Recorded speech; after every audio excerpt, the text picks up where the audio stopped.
bersusah hati,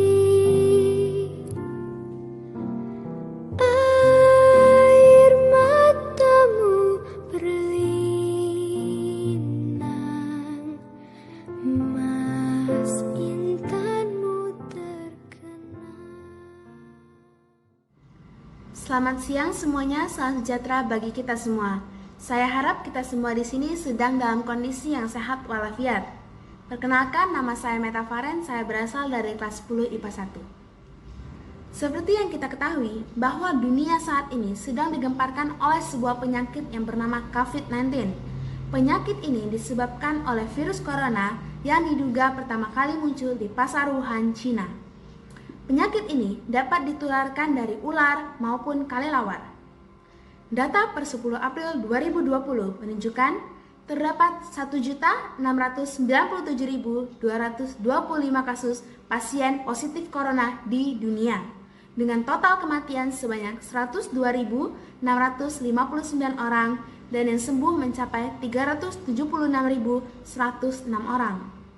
Amerika Serikat merupakan negara dengan penyebaran COVID-19 tertinggi di dunia dan disusul dengan Spanyol dan Italia. Sedangkan untuk Indonesia saat ini, pada 10 April 2020, terdapat sebanyak 3.512 kasus pasien positif corona dengan total kematian sebanyak 306 orang dan yang sembuh sebanyak 282 orang. Ini merupakan grafik mengenai kasus baru corona perharinya dan dapat kita lihat pada 9 April terjadi peningkatan kasus yang sangat signifikan. Ini merupakan data corona di wilayah RI. Terdapat beberapa titik merah yang berarti terdapat 100 lebih pasien positif corona dan telah dianggap berbahaya. Terdapat beberapa gejala penyakit COVID-19. Yang pertama adalah batuk dan pilek, demam, gangguan saluran pernapasan, serta letih dan lesu. Sedangkan di Indonesia saat ini telah terdapat 132 rumah sakit rujukan untuk merawat pasien positif corona. Jadi, jika kalian merasakan gejala-gejala tersebut, diharapkan untuk segera mengecek ke rumah sakit tersebut. Lalu timbul pertanyaan, mengapa sih masyarakat positif corona di dunia banyak yang mengalami kesembuhan daripada kematian, sedangkan obat untuk penyakit ini belum ditemukan? Hal tersebut dapat terjadi dengan penanganan yang tepat serta imunitas tubuh yang kuat. Imunitas tubuh yang kuat menjadi salah satu kunci untuk mengeliminasi virus corona dari dalam diri kita. Nah, virus yang memiliki masa inkubasi sekitar 5 hari ini membawa banyak sekali dampak kerugian bagi segala aspek kehidupan. Salah satunya adalah populasi menurun diakibatkan banyaknya kematian di dunia, serta aspek ekonomi negara menurun. Mengapa? Karena semenjak adanya penyakit ini, banyak hotel, toko, warung, serta tempat makan yang tutup. Dan hal tersebut menyebabkan meningkatnya jumlah pengangguran di Indonesia. Lalu, bagaimana sih cara kita mencegah penyebaran COVID-19? Yang pertama, jangan batuk ataupun bersin sembarangan. Menurut studi pada tahun 2014 oleh para MIT, bahwa droplet yang berasal dari batuk ataupun bersin dapat tersebar di udara hingga 2,5 meter secara horizontal dan 4-6 meter secara vertikal. Sedangkan satu batuk saja dapat menghasilkan 3.000 droplet kecil dengan kecepatan 160 km per jam. Bayangkan jika si A berada 1 meter dari B, lalu ia bersin menghadap B, maka hanya dalam waktu 0,022 detik saja virus tersebut dapat tertular ke B. Sangat berbahaya bukan? Nah, jadi jangan bersin ataupun batuk sembarangan. Apakah kalian tahu etika batuk yang benar? Mari kita simak video berikut ini.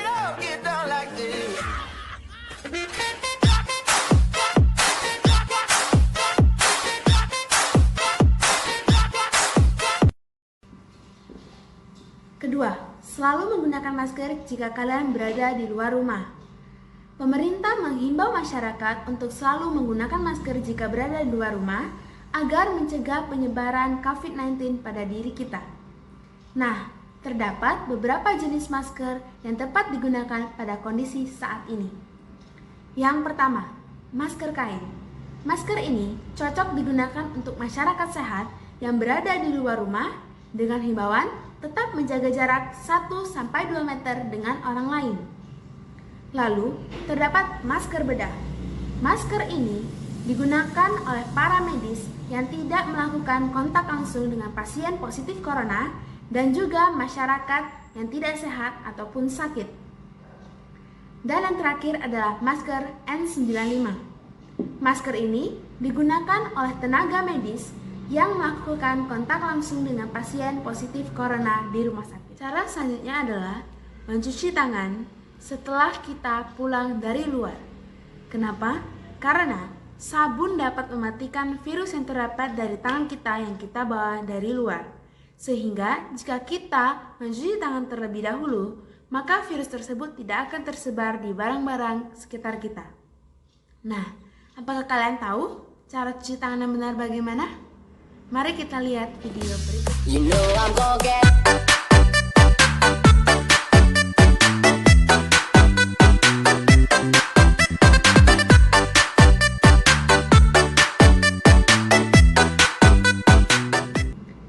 Nah, selain mencuci tangan, jangan lupa untuk menggunakan hand sanitizer pada tangan kita jika kita berada di luar rumah.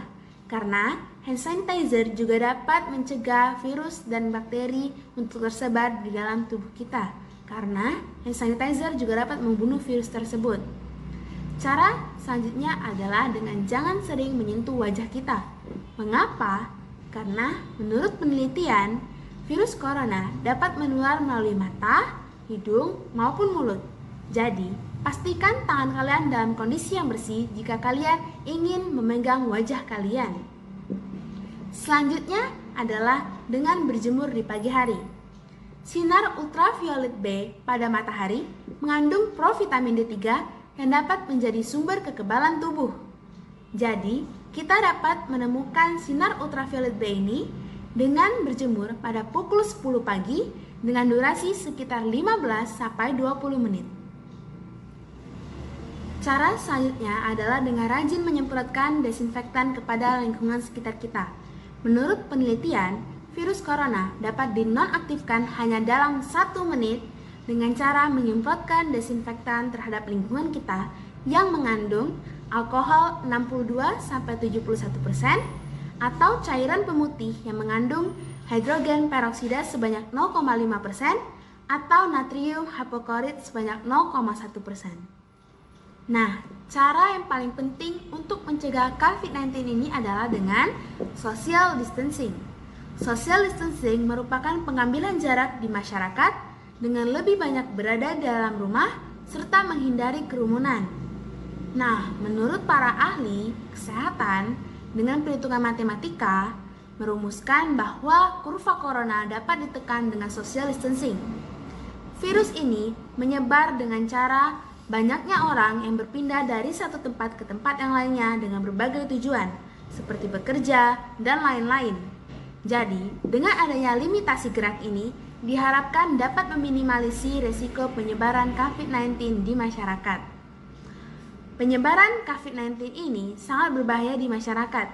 Jadi, pemerintah menganjurkan kita untuk melakukan social distancing dengan mengadakan self-quarantine di rumah agar dapat menekan kurva corona di Indonesia bahkan di dunia. Jadi, marilah kita patuhi peraturan pemerintah untuk melakukan social distancing. Memang benar, social distancing sangat membosankan. Kita tidak dapat keluar rumah, kita tidak dapat jalan-jalan serta bertemu teman. Tapi hanya itu pilihan kita. Kita harus bertahan demi kepentingan masyarakat Indonesia. Jadi, marilah kita patuhi pemerintah. Kita bantu pemerintah untuk menekan penyebaran COVID-19 di Indonesia dengan tetap berada di rumah saja. Kalau bukan kita, siapa lagi? Lebih baik di sini.